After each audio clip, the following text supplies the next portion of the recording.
my page, wherever you're watching this. I'm an artist, of course, as you can see here in the video. Well, I'm in the middle of drawing some spheres, like this very much unfinished sphere. Of course, it's pretty obvious. And so I decided, almost to the very end of the video, why not make a video explaining the graining texture on the paper?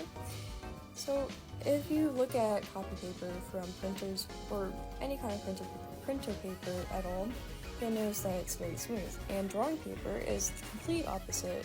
So if you look really closely at my paper or your drawing paper, you'll notice a texture or a grainy texture to it. The reason behind that is so that the paper can hold down products like colored pencil, graphite pencil, charcoal, etc., etc. Not that copy paper can't do the same thing, it's just that it can't do the same thing. It's a little bit different. I also did some research to prove my point. Of course, I said basically the same thing. I feel like this website explains it a little bit better, but that's just my opinion.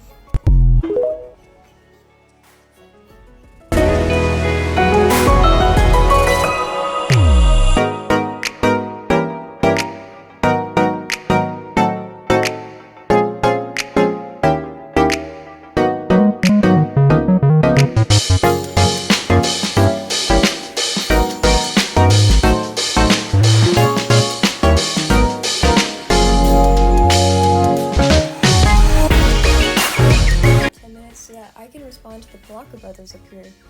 They said, "Hey, yeah, I think this video is full of great advice, even though it's so short. Why do you think painting balls is so important, lol?" Well, as you can see here on this whole entire sheet of paper in front of you, that is full of these things called value balls, and they're very important within the art community. I had to pull out the whole Elements of Art page. So if you can see here, there's a square that says form. And form means to exist in 3 dimensions, with width, length, and height. And then if you look over here at this square up here that says value, it says value is the brightness or darkness of a color.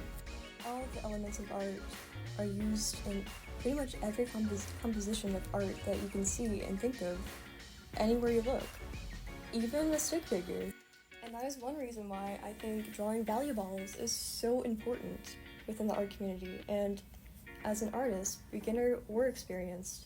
Now, keep in mind, I am not a professional artist. I've only been drawing seriously for about 12 years, and so this is not me speaking with a professional point of view. This is me just speaking from experience from the 12 years I've had with this really amazing hobby. This right here is a little bit of a longer explanation to what value is in art. If anybody needs it, you can pause the video here to read it if you want to. And here's a little bit of an explanation to how artists use value. Now these 2 pictures that I just pulled up from Safari, the internet, come from this website called Masterclass, and I think Masterclass is pretty good if you need any explanations or anything for art. Value balls are also called value spheres because they're basically spheres, right? So here, as you can see, the value ball ranges from a light source all the way to the reflection, and you can see every single little arrow pointing to each of those names. As you learn what the value ball is, and as you draw different reflections, different angles of the value ball, you can learn how to create depth and dimension from 2D to 3D art. So if I were to create a 2-dimensional human being, the value ball can actually help with that. So you can see where the light source hits it and everything else. And then you can also draw really cute little plushies like okay, this is not a cute little plushie, this is a cute, huge plushie. Look at this thing. It's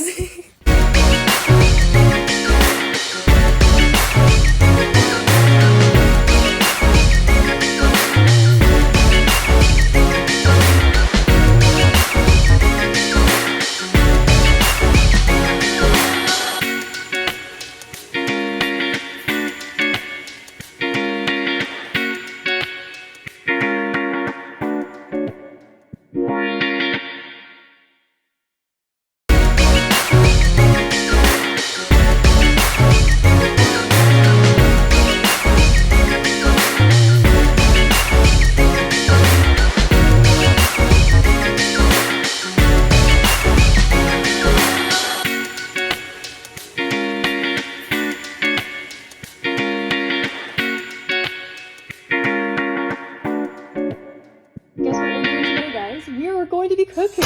Okay, oh, that was loud, my goodness. Okay, but we're not literally going to be cooking.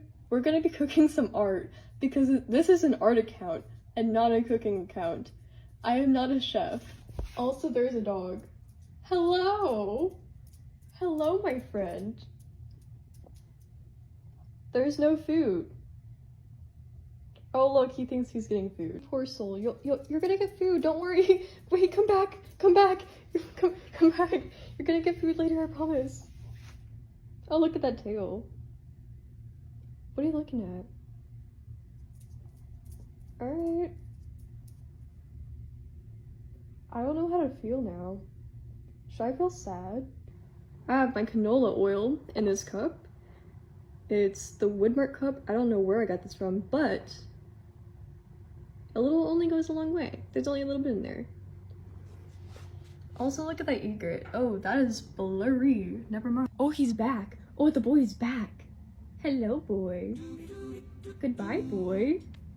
Wow, so rude. I am moving to the voiceovers now, and just a little bit of a dippy and we're off.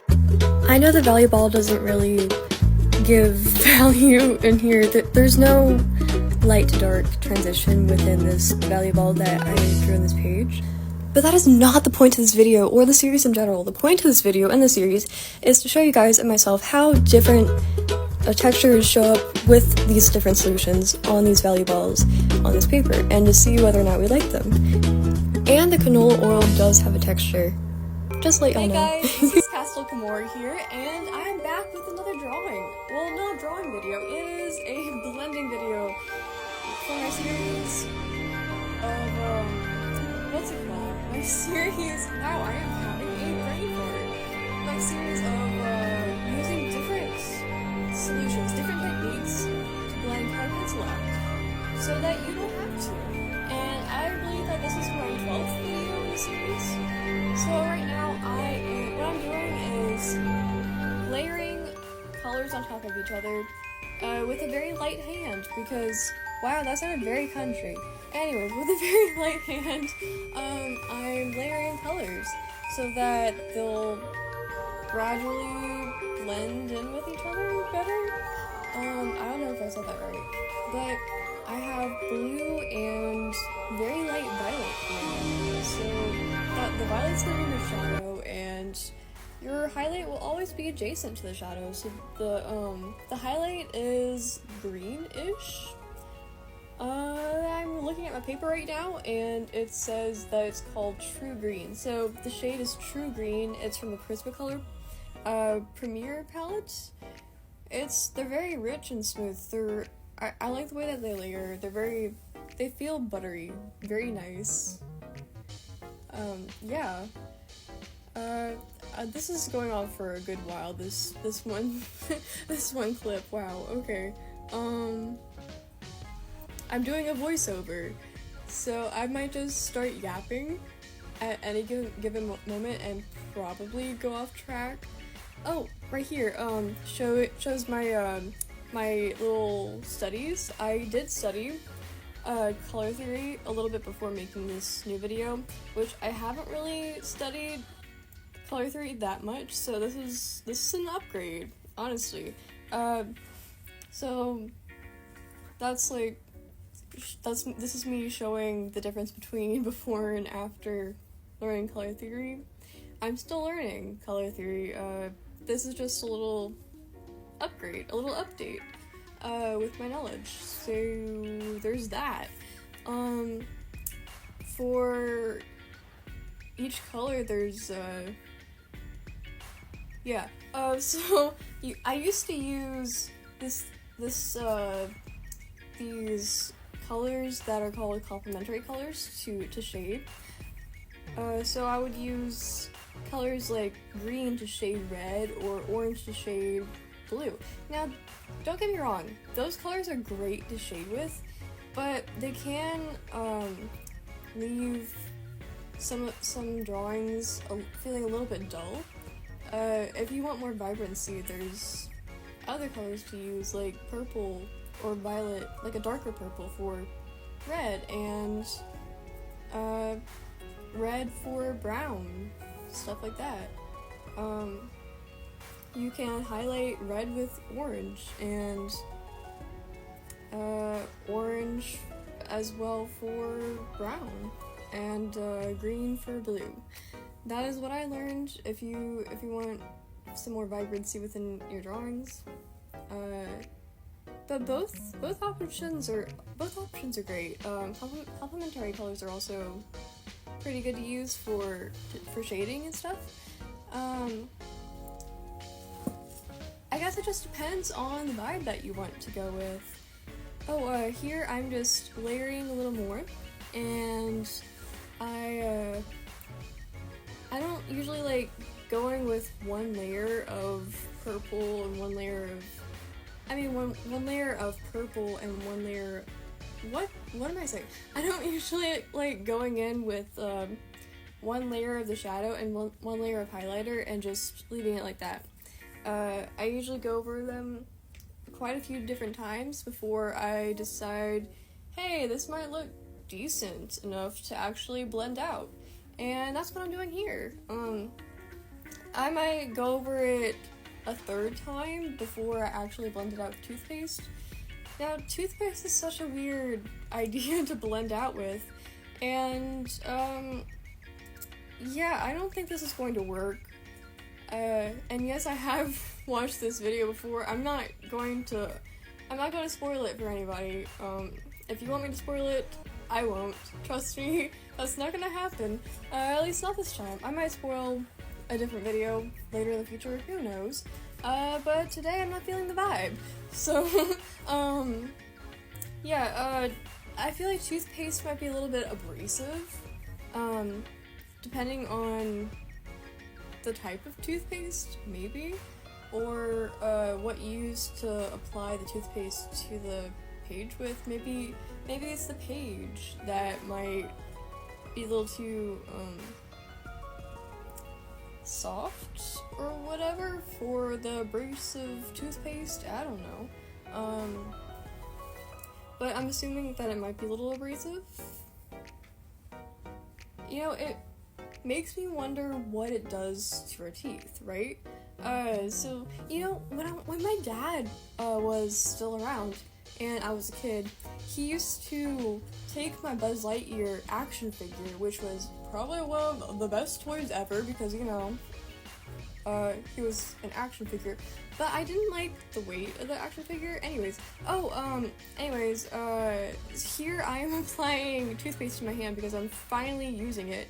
Going back to the Buzz Lightyear story, if you want to know another way to use toothpaste, you can apply toothpaste to cracks and scratch marks on plastic, and that should get rid of the scratch marks on the plastic, even hard plastic. It works.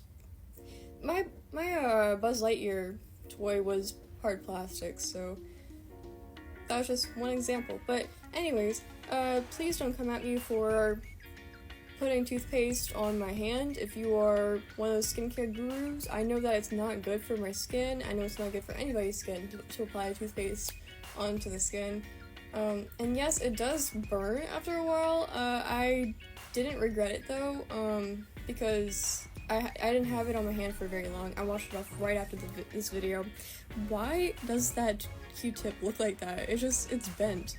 Like the cotton part of the Q-tip is coming off. It's so weird.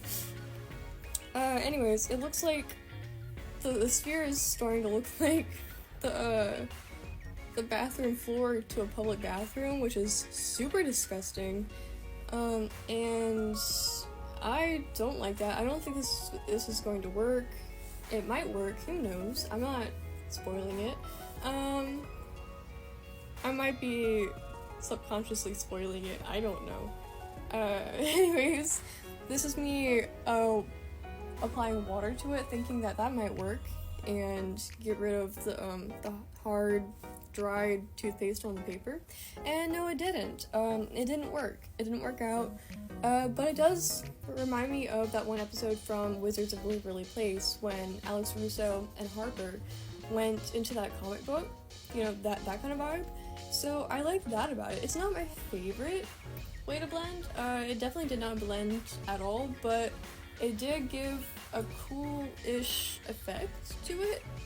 Maybe if you want this kind of vibe, go for it, use the toothpaste, but I really don't think that I used the toothpaste correctly. If I did use it correctly, then yikes. If you know how to use toothpaste correctly to blend out colored pencils, please leave some tips in the comments, some advice, because I would love that for next time if I ever do use toothpaste next time in a future drawing, or, you know, to practice again. That would be great, some advice. And yeah, I don't really know what else to say at the end of end of this video. Wow, English. But I hope you enjoyed it, and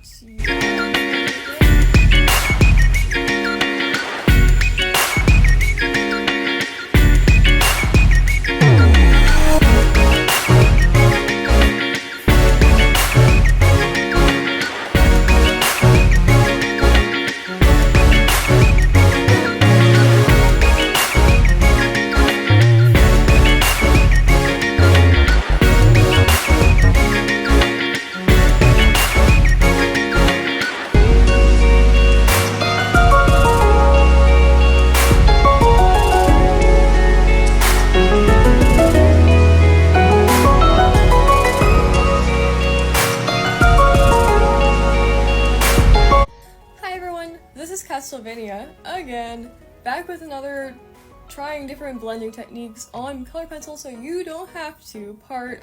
I don't know at this point, I don't know what part we're on. And this time I will be using a white colored pencil. Look how sad this fellow looks. That is so upsetting to look at. It's so short. The idea of using a white colored pencil to blend out the rest of the colored pencils on the page really brings me back so many memories from, I believe, 8th grade throughout high school. I could be wrong, my memory is kind of shot, but that's what I remember. And as I said before, I could be wrong, but yeah, that's what my mind is telling me from 8th to throughout high school. And I was so confused whenever I used that technique and saw how not vibrant my colors were. Oh, I haven't, I think I already told you all that, never mind. Yeah, I was so confused, like, why are the colors not vibrant on the page? I want them to be vibrant. What is going on? Well, apparently it was because my white colored pencil desaturated the rest of the colors, and I had no idea that is what happened to the colors. But, you know, I was young, I was very confused, and so I feel obligated to tell everybody on here that if you do use that technique, the white colored pencil, to blend out the rest of the colors,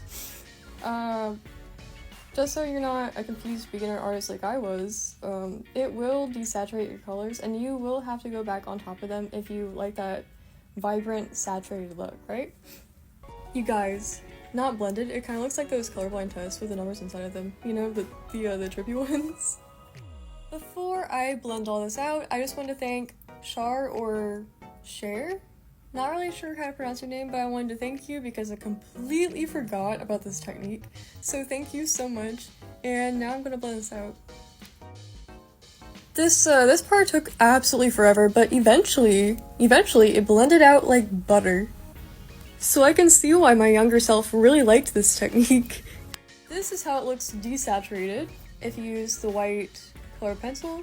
And if you want the little white dots inside the drawing to go away, you can always press really hard on the drawing on paper. You can put a lot of pressure on it with the pencil. Those white dots will go away. Or you can go back and forth very lightly with all of the other colors that you have that are not white on top of the white pigment that you just applied. And eventually all of these white dots will go down, as well as your drawing will also your drawing will also become more and more vibrant as you add more layers of color to it on top of the white. this gives it a lot more pigment, a lot more vibrancy, and gets rid of white dots as well, which is super cool. And here is the saturated look. Bonus clip. Here's an old drawing that I did using that technique. I wanted to end this video by showing you guys one of my drawings that I used the white colored pencil on years ago. I think this might have been in 2019. Not really sure, but yeah.